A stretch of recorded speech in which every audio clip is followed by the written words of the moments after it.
I'm just saying, people will come to me and be like, oh, you see these different pastors falling in the news. How does that make you feel about being a pastor? I'm like, there's a million pastors. There's 3 that fell. There's a million police officers. There's 3 that were crooked. There's a million teachers. There's 3 that were abusive. You can look at it's just a numbers game. And so I tell people all the time that have been hurt in church, most people in church are good, godly people and are there for the right reasons. But anytime you gather together a group of people, there's going to be, since you like the word, some knuckleheads. But at the House of Praise, I guarantee you, they will not be the people leading those groups. They will not be the leaders, assistants, the hosts. We know them, and we vetted them, and you can trust them. Amen?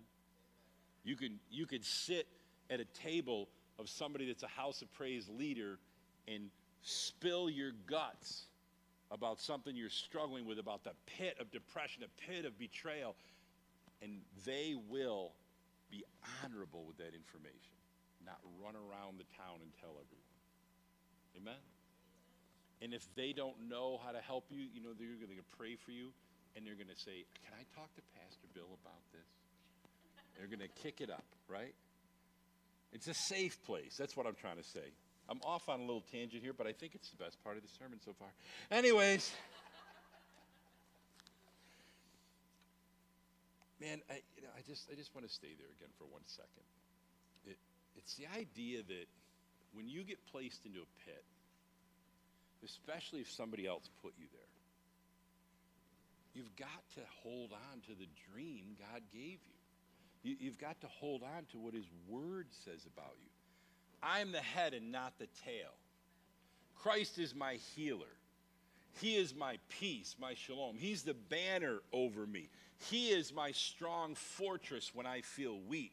He is my provision when I don't have enough money. He is my family. He's my father when my father abandons me. He's a father to the fatherless.